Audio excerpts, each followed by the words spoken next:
Hey everyone, welcome back to my YouTube channel Nursopedia, जिस पे मैं नर्सिंग से रिलेटेड अपडेट्स करता रहता हूँ। बहुत फ्रीक्वेंटली मैं वीडियोस अपलोड करता हूँ। अगर आपने इस चैनल को सब्सक्राइब नहीं किया तो सबसे पहले तो सब्सक्राइब कर लीजिए, बेल आइकन को प्रेस कर दीजिए, जिससे कि आपको लेटेस्ट अपडेट्स मिलती रहेंगी। आज की इस वीडियो के अंदर मैं बात करने वाला हूँ कि आप गवर्नमेंट जॉब कैसे पा सकते हो नर्सिंग के बाद।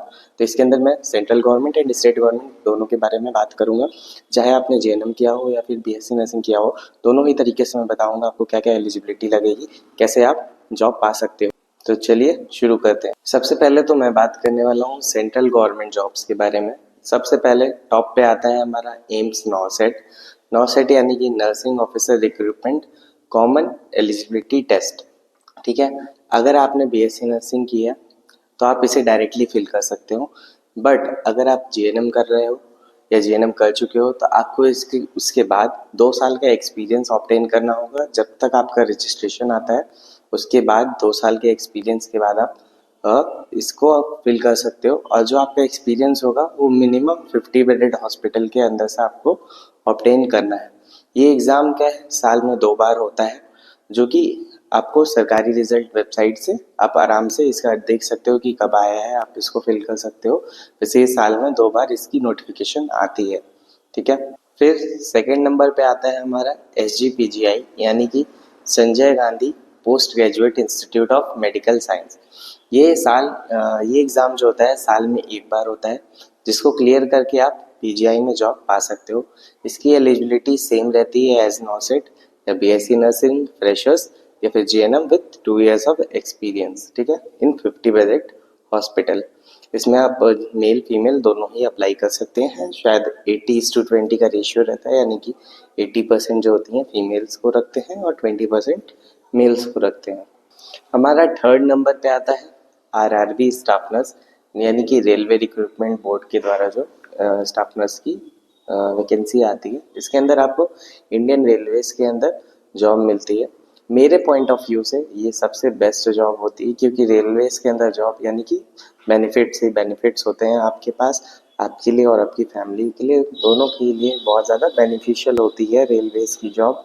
ठीक है, पर आपको इसकी वैकेंसी के लिए थोड़ा सा वेट करना पड़ेगा। ये वैकेंसी लगभग 5 साल के बीच में आती है। इस साल 2024-25 में आई थी ये वैकेंसी, तो अब आप एक्सपेक्ट कर सकते हो कि 2029 और 30 के अंदर ये आएगी। एलिजिबिलिटी सेम रहती है नॉसेट और SGPGI जैसे कि आपको बीएससी नर्सिंग और GNM with 2 years of experience in 50 bedded hospital, ये आपको ऑब्टेन करके रखना होगा इसके लिए।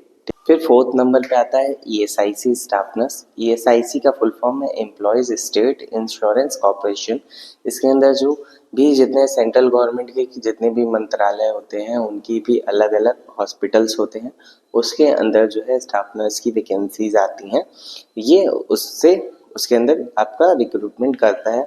इसका जो होता है ड्यूरेशन, मतलब ये जो एग्ज़ाम्स होते हैं 2 साल के गैप पे होते हैं, 2-3 साल के गैप पे मेनली होते रहते हैं एग्ज़ाम। इसकी एलिजिबिलिटी होती है BSc nursing, post BSc nursing और GNM with 1 year of experience. यानी कि जितने बाकी सारे एग्ज़ाम्स है उसके अंदर क्या चाहिए आपको, जेएनएम के साथ 2 साल का एक्सपीरियंस चाहिए। बट एक ESIC ही ऐसी वैकेंसी है जिसके अंदर आप 1 year के एक्सपीरियंस के साथ भी आप जॉब ले सकते हो। ठीक है, फिर फिफ्थ नंबर पे आता है हमारा नवोदय विद्यालय समिति, यानी कि एनवीएस के जो स्टाफ नर्स की वैकेंसी आती है, जो नवोदय विद्यालय के अंदर आपका रिक्रूटमेंट होगा। ये वैकेंसी लगभग 2 साल के अंदर आती है, पर इसमें एलिजिबिलिटी में एक मेन पॉइंट है कि यहाँ पे मेल्स अलाउड नहीं है, ओनली फीमेल्स के लिए वैकेंसी होती है। और इसके अंदर बैचलर डिग्री चाहिए, यानी कि जीएनएम वालों को ये नहीं लेंगे, इनको सिर्फ बैचलर डिग्री चाहिए, यानी कि बीएससी नर्सिंग या फिर पोस्ट बीएससी नर्सिंग की डिग्री आपके पास होनी चाहिए इसका फॉर्म फिल करने के लिए। फिर हमारा 6th नंबर पे आता है जिपमेर। जिपमेर पुडुचेरी में जो है, ये क्या होता है, इसका एग्ज़ाम लगभग 2 साल के बीच में होता है। इसकी वैकेंसी आती है, आपको एलिजिबिलिटी सेम रहेगी जीएनएम और बीएससी नर्सिंग वाला। जीएनएम 2 साल का एक्सपीरियंस इसमें भी चाहिए और बीएससी नर्सिंग या तो हो। ठीक है, ये तो बात की हमने सेंट्रल गवर्नमेंट के वैकेंसीज़ के बारे में। अब हम बात करेंगे स्टेट गवर्नमेंट की वैकेंसीज़ के बारे में। जैसे कि मैं यूपी से हूँ तो मैं पहले यूपी से स्टार्ट करता हूँ। यूपी के अंदर जो वैकेंसीज आती हैं स्टाफ नर्स, तो यूपी के अंदर जो स्टाफ नर्स की वैकेंसी आती है जो गवर्नमेंट वाली होती है परमानेंट, वो फर्स्ट पे हम रखते हैं UPPSC स्टाफ नर्स नाम से वो वैकेंसी आती है, जिसके अंदर एलिजिबिलिटी क्या रहती है, BSc नर्सिंग और JNM with 2 years of experience आपको यहाँ चाहिए 50 बेडेड हॉस्पिटल्स के अंदर। और इसका फॉर्म भी लगभग 2-3 साल के इंटरवल पे आता रहता है।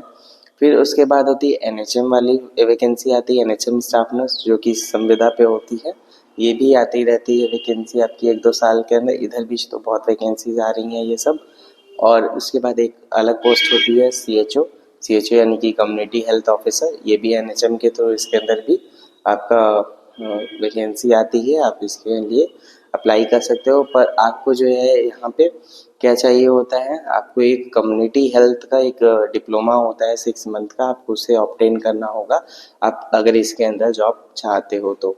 ठीक है, ऐसे ही आपके अलग अलग स्टेट्स हो गए, जैसे कि बिहार, मध्य प्रदेश, राजस्थान, यहाँ के अलग अलग जो स्टेट की वैकेंसीज होती हैं इसी तरह होती हैं। लगभग आपकी एलिजिबिलिटी सेम रहेगी, आपको इतना ही एक्सपीरियंस ऑब्टेन करना होगा, या तो फिर BSc nursing, post BSc nursing करनी पड़ेगी। अगर GNM वाले हैं तो BSc नर्सिंग वालों को एक बेनिफिट है, वो डायरेक्टली अप्लाई कर सकते हैं किसी भी स्टेट में। बस हाँ, आप अगर वहाँ पे जा रहे हो आपको, तो आपका रजिस्ट्रेशन उस स्टेट में चेंज कराना पड़ेगा आपके डॉक्यूमेंट वेरिफिकेशन के टाइम पे। बाकी तो आप किसी भी स्टेट से हो आप अप्लाई कर सकते हो। बाकी वो अलग अलग क्राइटेरिया होता है हर स्टेट्स का, तो उसे अब मैं एक पर्टिकुलर वीडियोस बनाऊंगा अलग अलग स्टेट्स के बारे में, तो उसमें एक्सप्लेन करेंगे। आज की वीडियो यहीं पे एंड करते हैं। अगर आपको वीडियो अच्छी लगी हो तो इस वीडियो को लाइक करिएगा, चैनल को सब्सक्राइब करिएगा ऐसी वीडियोस पाने के लिए। Thank you for watching.